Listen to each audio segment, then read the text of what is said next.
All right, so we are back with Jason Hancock with Pillar to Post. And what is this week's topic, Jason? So I thought it a befitting time for us to talk about some spring maintenance tips and cleaning up around the home. And I also keep in mind, I wanted everybody to know that I do believe these can kind of like transfer over to like a pre-listing inspection, or even if you're getting ready to sell your house, tips to do to your home to get it ready to sell. Okay. Before you get into that, if anybody's watching this and they want Jason's spring tips pre-listing, if you're thinking about selling, message us underneath of this video and I will email you over a copy of that so that you've got Jason's info and our info. Awesome. Thank you, Leslie. Absolutely. So we're going to start off, I guess we'll start off with the post note one. Okay. There's tips in there, decluttering your gutters, making sure your downspouts are in good shape, making sure they're extended away from the home.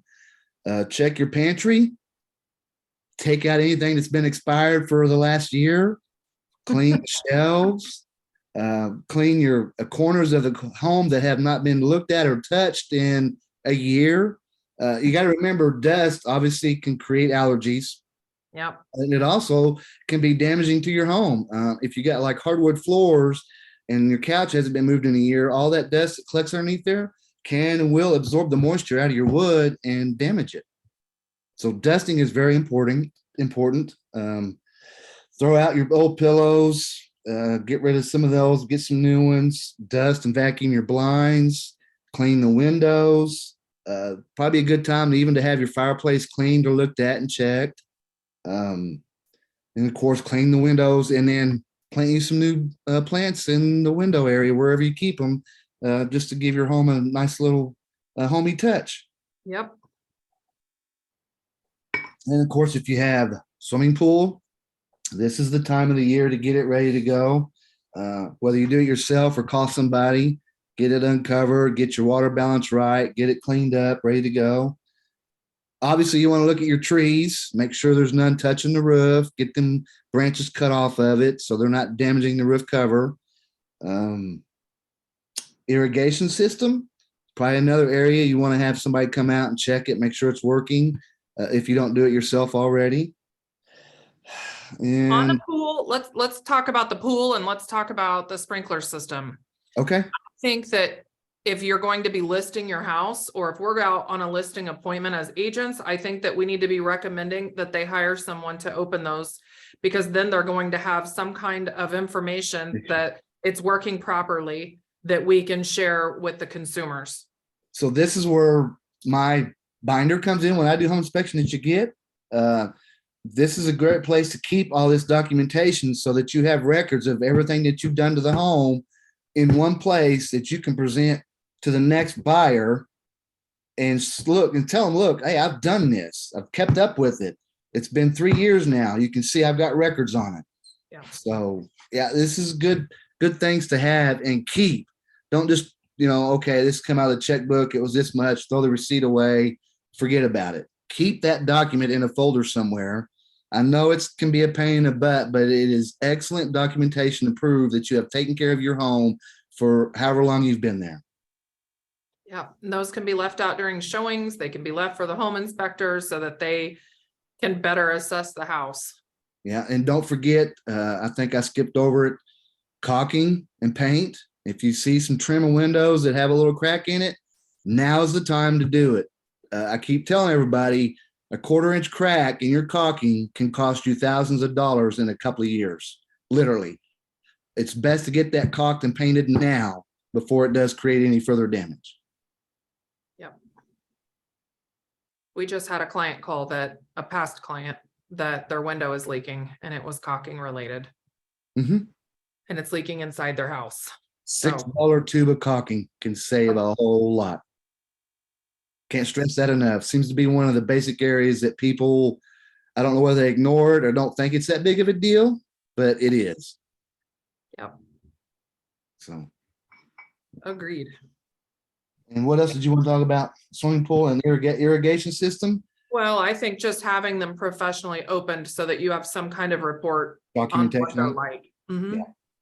And you can also determine in the end, if they're like with your sprinkler system, they open it up, they should be able to tell if there's any part of it leaking that needs to be fixed now too as well before it creates any damage in the yard.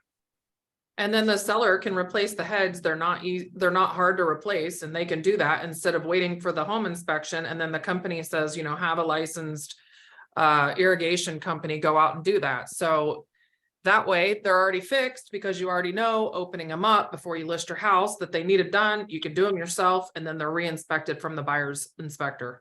And adjustments. Don't let them shoot water up against the house.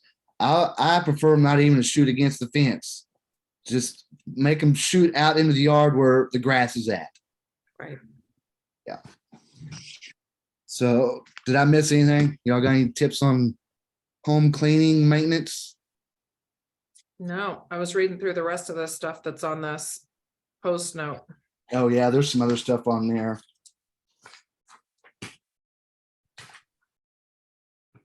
There's even a little quiz there.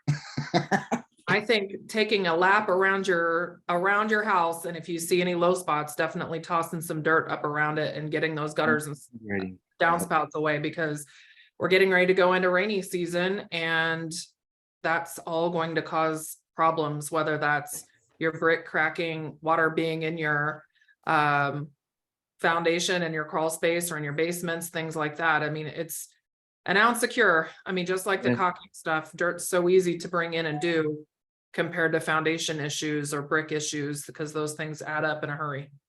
Yes, I believe that's another area that's neglected a lot in this area of the country. With so many basements we have around here in this area, I cannot stress how important it is to get that landscaping grading sloped away from the home. It's probably going to be one of the number one things a foundation specialist will tell you to do if he comes out for any repairs on the foundation.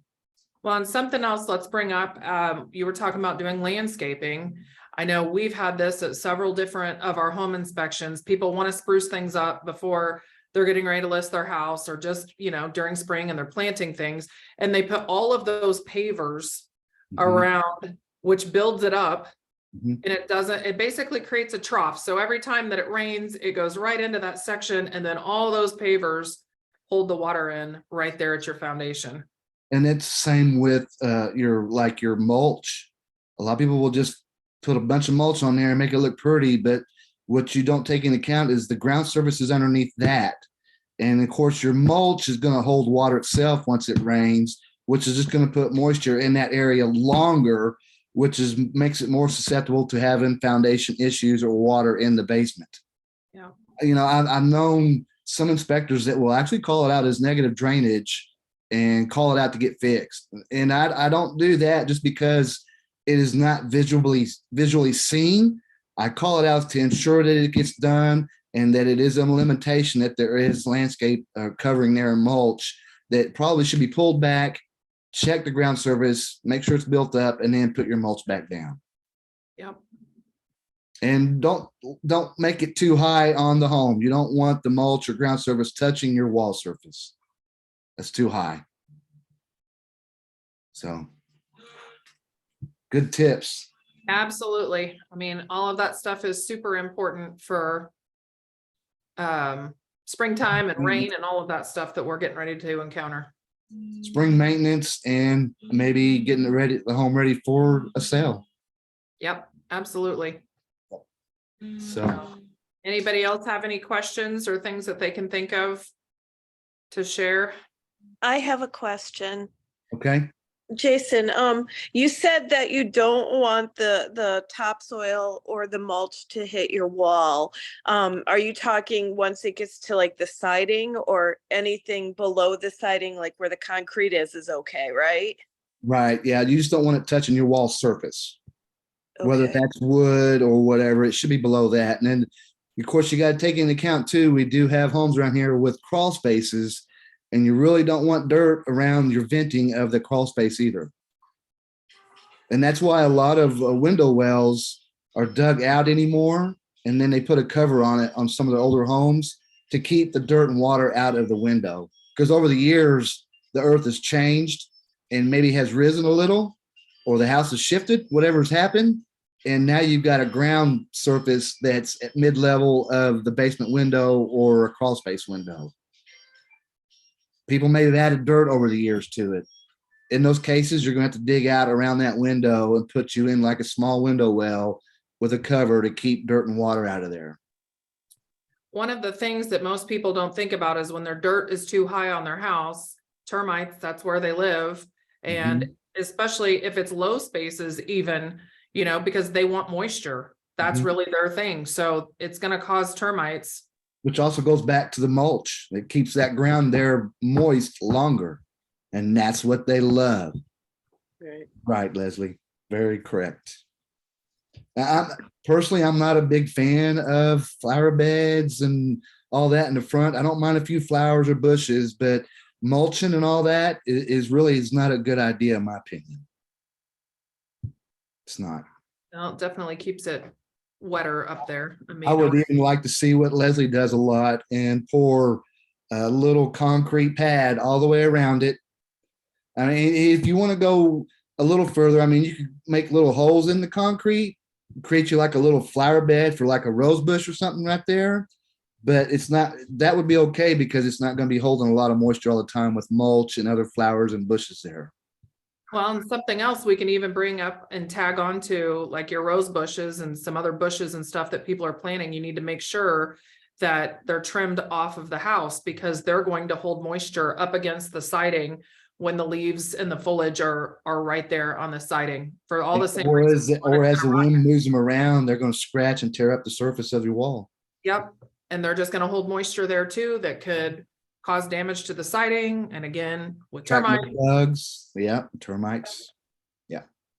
Yeah. There's a lot of things that people do that they do because it looks pretty. But it also requires, for one, more maintenance, and two, it makes you more susceptible to things like termites. Yep. Yeah. Keep that in mind. The more you do, the more maintenance you have. That's why we're just concrete everywhere. Screw it. That's right. I'm about ready to that point myself because I need to put some drainage around my home, and I may just pour some concrete around it before it's over with. Yeah. I like Anybody that. have anything else? No? All right. I guess we did our job. We did. Until next Thank you, week. Jason. Thank you. It's good to see y'all. Bye, guys. Oh, we didn't Bye. see you. Good to Thank see you, you. Jason. You're in witness protection this week. Oh, yeah. I'm the only one with the video on. Oh, All right. Bye, guys. See you soon. see ya.